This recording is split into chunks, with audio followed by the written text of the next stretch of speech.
Hello and welcome to True Crime Rocket Science, the most authentic voice in true crime. Item number 1 listed in the search warrant dated 30th of December, that's the same day that Brian Koberger was arrested. Item number 1 in terms of the item seized from his apartment, right, from his residence at Washington State University was one nitrite type black glove. And that's actually a spelling error. It's not nitrite, it's nitrile. And people who are familiar with the Chris Watts case would know that, because blue nitrile gloves were sort of recovered in that particular case, one in the bedroom, one behind the refrigerator. And of course we know in the kitchen some artifacts of the crime scene were found in the garbage. So it seems like we're dealing with the same thing here. Possibly a perpetrator committing a crime using some of the paraphernalia associated with dealing with a pandemic, possibly alcohol or whatever to clean one's hands, but then also a face mask, and then also these sort of gloves that are some people used in order to not get germs on their fingers, right? We saw them sort of making an appearance during the pandemic. Now, I did actually hear one expert, it's also a doctor, saying something about a balaclava. Well, that is not what the affidavit refers to. You would assume that the killer would have wanted to buy a proper face mask like a balaclava, but actually he was wearing a mask that simply covered his nose and mouth, not his head, not his forehead, not the kind of balaclava that you'd imagine. But what we want to talk about here is that item number 1, one nitrite, should be nitrile type black glove. And by the way, details matter in true crime. Getting the spelling right also matters. And so where is the other one? What happened to the other one? And News Nation sort of covered this.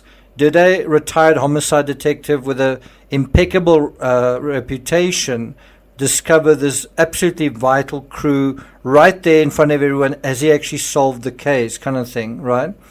And that is what we're going to talk about. We're going to just look at that in a bit more detail, a little bit more in depth in the rest of this episode. If you haven't subscribed to the channel, please do like, share, leave a comment, and let's get started.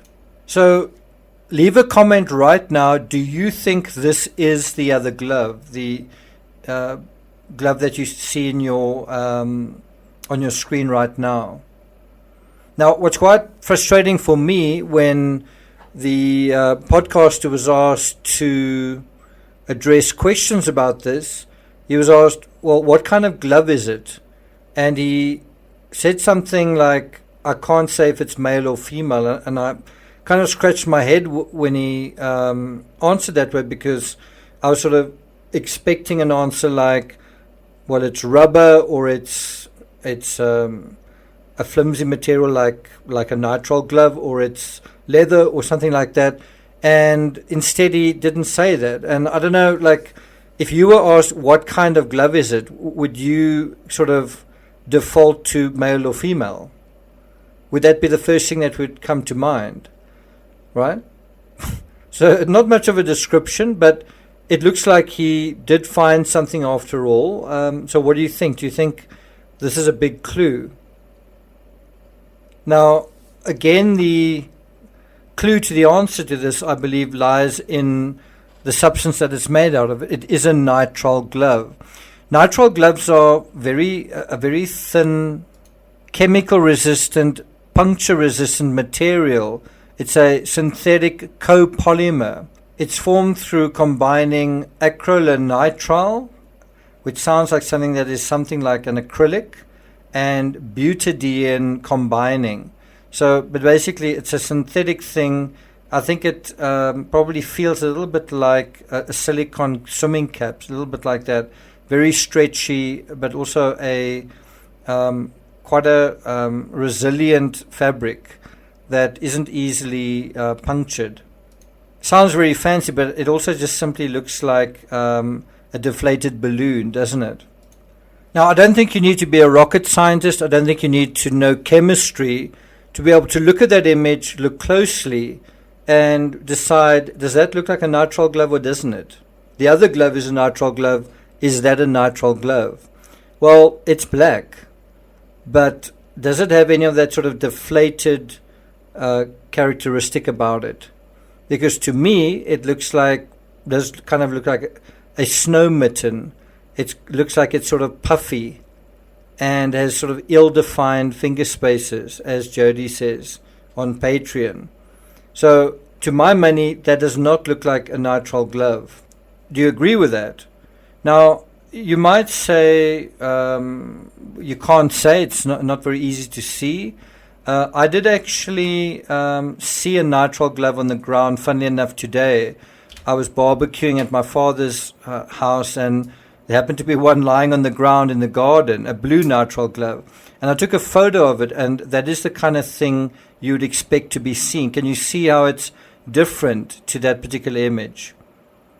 So that's the first, I think, argument you want to make. The other argument is, how does it make sense that the killer fleeing the scene, right? So you can kind of almost imagine the dog is barking, one of the residents of the house is ambulant, is walking around, and the killer wants to get out of there as soon as possible. Why would he deviate from the route from the sliding door? Why would he deviate from the route from there to his vehicle in order to run between the garbage bags, garbage containers, and then, in other words, do a quick garbage run on his way out of the crime scene? Why would he do that? Now, suppose you could argue that someone else may have picked it up and put it there, but that doesn't make sense either, because it's not in the garbage, it's next to the garbage. So this whole idea that this is a smoking gun aspect to the crime scene, I don't think really washes, because number one, it's not a nitrile glove. Number two, it isn't in the garbage. And why would the perpetrator literally dump evidence of himself, and this is supposed to be a PhD candidate, why would he literally go to the garbage and just leave it there?